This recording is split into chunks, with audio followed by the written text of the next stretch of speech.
Let's solve the following example. First, we need to separate these two expressions.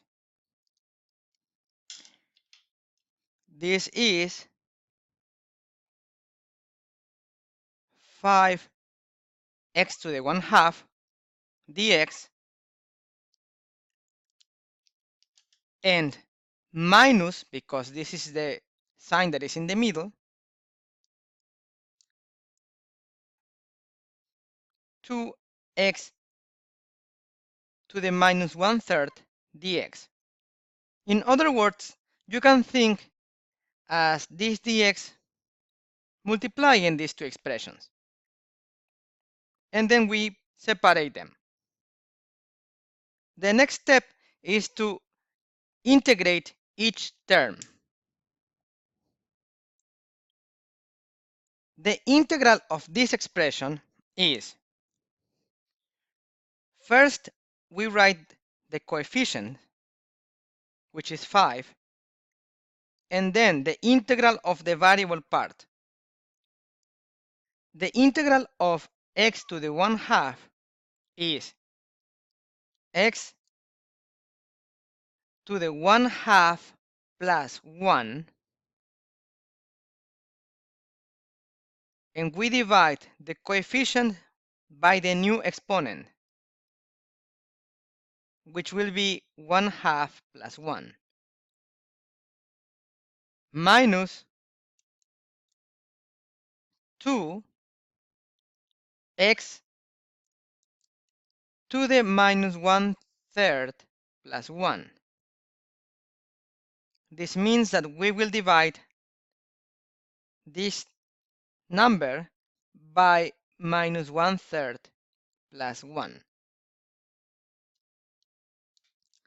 This will be equals to 5 over 3 over 2 x 1/2 plus 1, which was 3 over 2, minus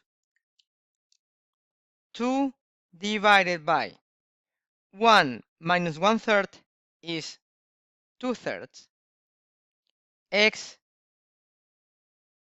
to the 1 minus 1/3, which is 2/3, plus the constant c. Here, let's review one property of fractions. If we have, for example,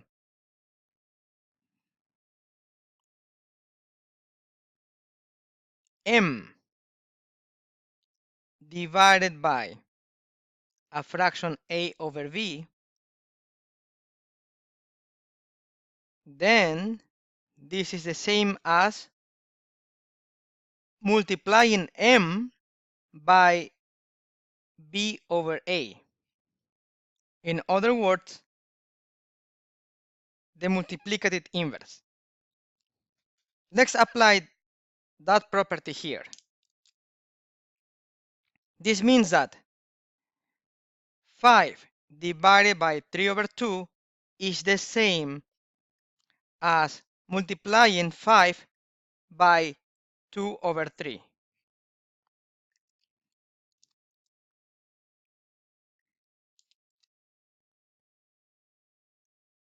Minus, and then 2 divided by 2 over 3 is the same as multiplying 2 times 3 over 2.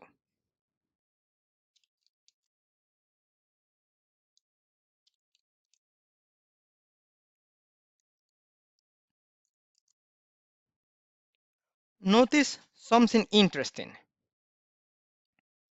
In practice, when you have a fraction as exponent, such in this case, which we have x to the 3 over 2, we will multiply the coefficient by its multiplicative inverse. For example, here, x is elevated to the 3 over 2, which means that we will multiply 5 by 2 over 3. In a similar manner, because x is elevated to the 2/3, this coefficient will be multiplied by 3/2. And finally, we can multiply the fraction with the coefficient. 5 times 2 is 10/3 x to the 3/2 minus 2 divided by 2 is 1 times 3 x to the 2/3 plus c. And this will be the solution of this problem.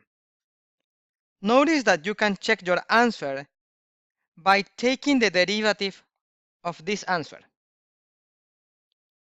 And you should get, as a result, the original terms, which were 5x to the 1/2 minus 2 times x to the minus 1/3.